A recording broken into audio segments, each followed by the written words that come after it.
So these are things that have to be dealt with before we get into the second realm of the tabernacle, which is the holy place, and which represents the firmament. Now, if you're not a Christian, the idea of a firmament is a strange thing.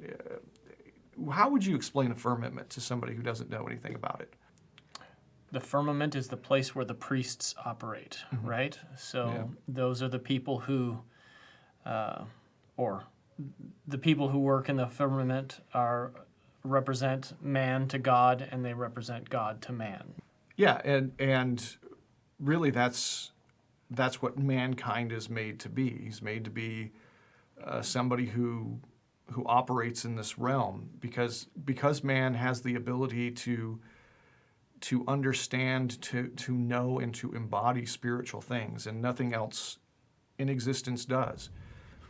Then he has the opportunity to be that bridge between the spiritual world and the physical world, right? He's a kind of a gate, if you will, or a boundary, a veil. There's all kinds of ways you can look at it. But you, as a human being, have the ability to understand spiritual things and translate them into physical action, and nothing else does. And so that's what you do as a priest. It represents kind of putting man back in his spot. And really what he does in that realm is he deals with a few things. He deals with the table of showbread, he deals with the altar of incense, and he deals with the lampstand and the lamps that are on it. And so looking first at the table of showbread, what do we take from that? What does that represent? The showbread is where the 12 loaves of bread are located. Mm-hmm. So bread is life. It sustains the physical. Mm-hmm. But the 12 tribes represented by those 12 loaves of bread are going to bring God to the nations of the world. They are going to represent him to the rest of the humanity. Mm-hmm.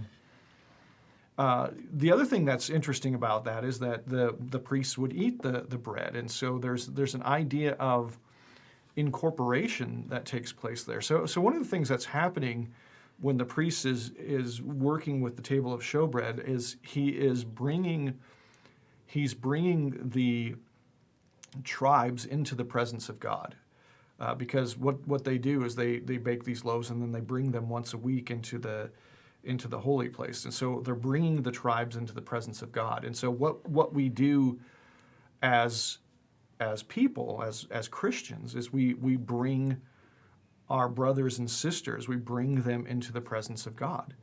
And we do that in a number of ways, right? We bring them into the presence of God through prayers, through intercessions, through all that kind of stuff. But one of the ways that we bring our brothers and sisters into the presence of God is through incorporation. Now, what does that look like? Like, in the symbol, you have a bread being eaten by a person. Now, it's obviously not advocating cannibalism. So what? It's a strange picture, right? Sure. What do we take from that? When you include people in what you do and in your family, and any participation of leading your life as a Christian, we hope to impact people's lives and have them participate in that as well. So incorporation, time, effort, money, energy.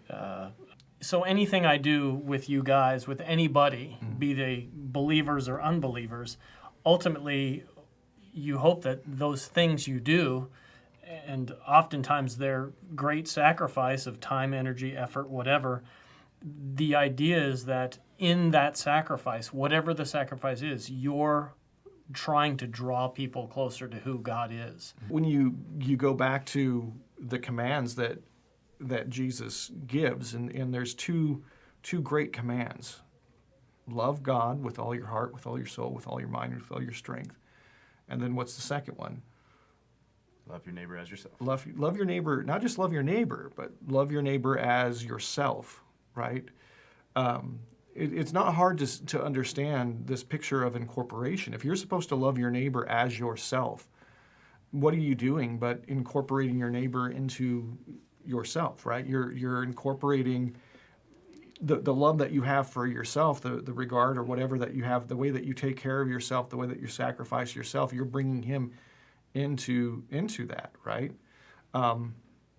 And if you're loving God with all your heart, soul, mind, and strength, and you're incorporating your neighbor into that, well, what is your neighbor going to be incorporated into?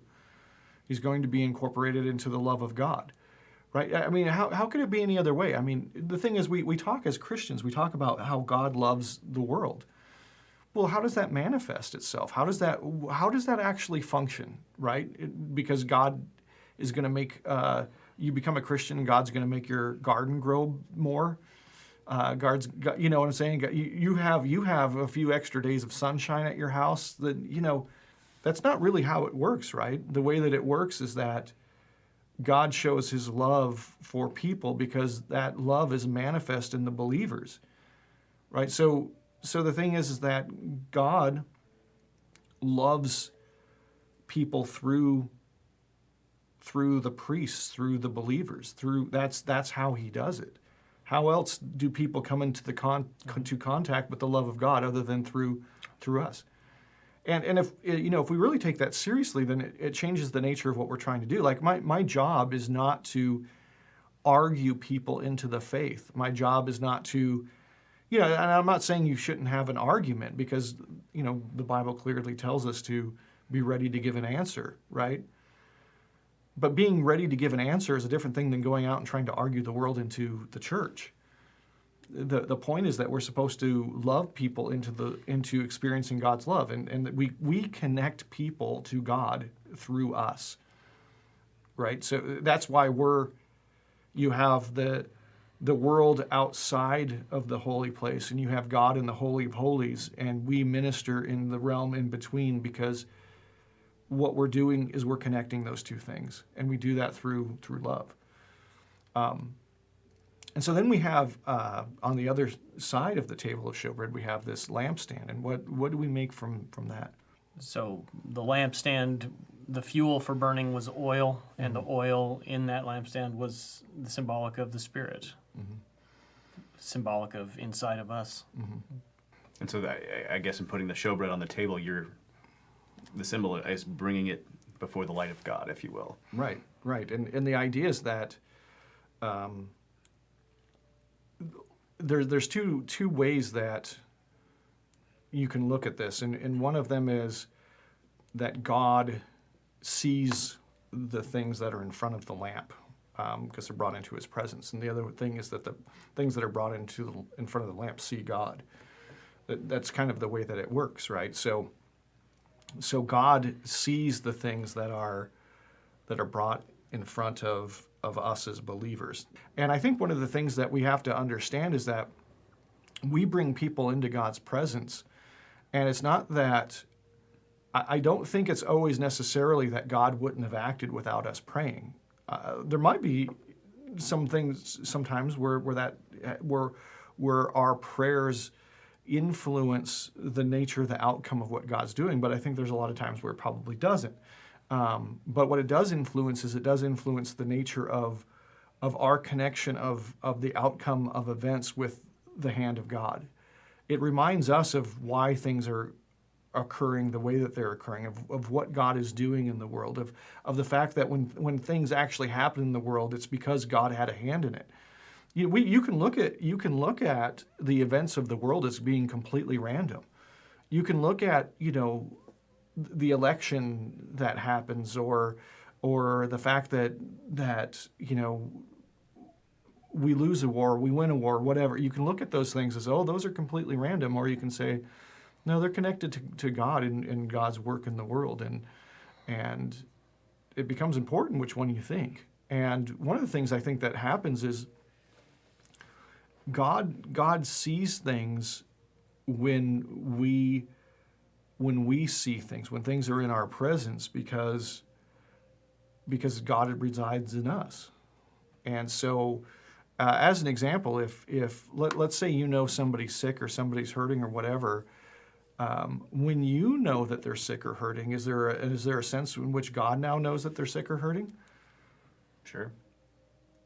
And again, if we talked about how His comfort or His what He does is tied to the fact that we act and God acts through us, then when we see those things, then God sees those things, right? So the way that it starts off is we see somebody sick, somebody in need, somebody who needs to know God, and then because we see it, God has seen it, because God is moving within us, God's Spirit is within us, and then God loves that person by the fact that we then make sacrifices to address those situations. I mean, think about the fact that you know somebody and you know their life is not going well, and so now God knows that that person's life isn't going well, and so you say to yourself, well, what can I do to help them? And you start saying, well, maybe I could witness to him, maybe I could spend time with him, maybe I can be their friend, maybe I can whatever.